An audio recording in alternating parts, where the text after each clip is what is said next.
How much do you need to earn to live comfortably in New Jersey? Moving to a new area comes with a set of new challenges, especially understanding the cost of living and salary considerations. If you're planning to move or you're an aspiring immigrant coming to New Jersey, this video is for you. And this video also addresses about questions of different salary ranges from $40 per hour, $35, $38, and $52 per hour.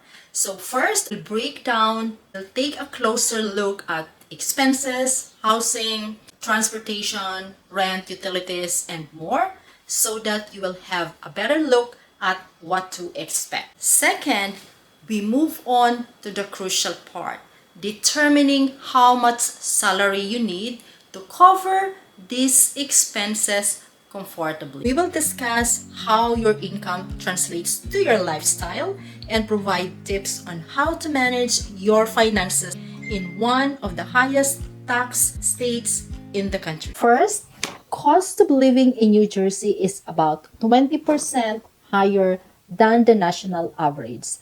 We're talking about above average housing costs, high property taxes, and a lot of tolls. By far, the biggest expense is rent. If you're eyeing on a decent size apartment in a good neighborhood, one bedroom costs around $2,100 and a two-bedroom apartment costs around $2,500 or $2,700. Price goes hefty if you're closer to the city in New York, so it all depends on the location. If you have kids, a big consideration about the location of your apartment or your housing is the school system.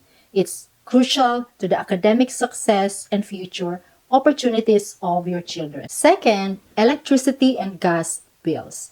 We are family of four. For regular months, we pay around $320 to $350, but during winter time and summer months like this, it could cost up more, $100 or $150, so we pay, especially during winter, $500 for our electricity and gas bills. We use it quite most during summer months, June to August, and December to February. Those are the peak season where we use most of our electricity. Third is groceries. Costco is our go-to place for food shopping. We normally go every week, spend around $300 to $400 every week. And sometimes we go to Asian stores, spend around $200 depending on what we're craving for, but it's not on a regular basis. You can watch my Costco budget challenge so you can have an idea of my spending on food basic expenses. Car expenses. For a brand new car, approximately your monthly expenses would be $600, but it all depends on your car preferences, your budget, your down payment, if you want to buy or lease. Number 5 is car insurance. Depending on what you need and the coverage that you would want, but full coverage is usually the smart choice. If you're a new driver and you have an expensive car, premium is also high. So let's say for an average, you're paying $200 a month for full coverage car insurance. Other expenses would be clothing. Of course, it's way cheaper to shop here in America than in Europe. There are great stores like I shop at Banana Rep. It's good for Asian. Our sizes really fits in. J.Crew, and for kids we have Gap and Walmart and also Target. Those are good stores. And another expenses you would consider is dining. Curious about how much you would spend for a family of 4 in dining out, around $120. Then about childcare.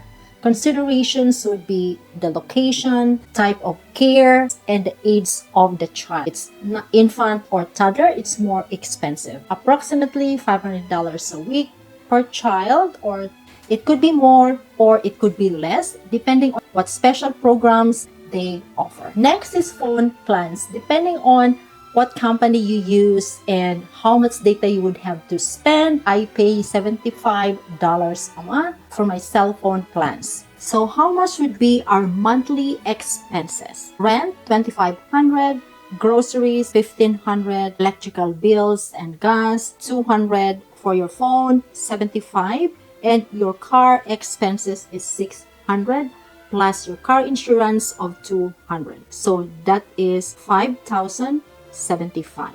I put in a very conservative miscellaneous amount of $500. That adds up to 5,575 for the monthly expenses. So how much should you really be making as a nurse to keep up with those monthly expenses? As a reference from Smart Asset, that you'll be comfortable spending 50% on necessities, 30% on discretionary spending, and 20% of savings.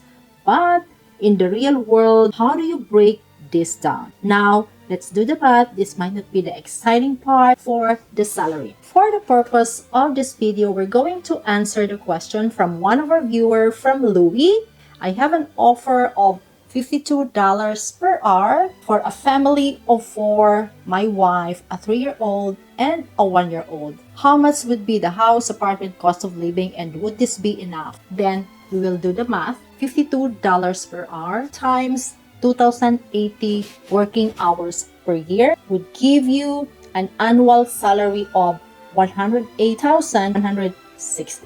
That's our base. That's your gross income. This computation is only based on regular hours. No weekend differentials and no overtime. I have my little board here. As you would see, we have your gross annual income of $108,160. For a gross annual income of $108,160, your federal income tax 22%, which is $23,795. State tax around 6%, it's $6,489. Social Security deductions $6,705. Healthcare deduction that includes medical and dental, it's $400 a month for 12 months, which is $4,800. So your annual deductions is $41,790.72. I have to make it annual deductions because we file our income tax annually, so it's easier and you have a better grasp of all your deductions for the year. So your net income would be $66,369. Now from our net income divided by 12 months, you have a monthly net income of $5,530, and our monthly expenses is $5,575. The question is, how are we going to make this work? Two mindsets that I'm going to share. This is the real example. I know times right now is tough. Inflation is 32% and salary increases doesn't match that. It all boils down on navigating what are your priorities, what is most important to you when it comes to making your financial decisions and your smart budgeting. I know looking at the numbers a little bit scary, but I've been there. Trust me, you can do this. Two things that I would suggest: start from night shift. You'll get 15% night differential from your hourly rate, and you can also do 1 overtime a month if you really want to boost your salary. And for my viewers who were asking about their hourly rate of 35, 38, and you would want my recommendation so we could strategize and explore together, you can email me or leave in the comments below. Some people do well with less and some people don't. Live within your means and prioritize needs versus wants. If you want to have more tips, watch the financial realities of immigrant nurses. And if you find this helpful, please don't forget to like and subscribe, and I'll see you in the next video.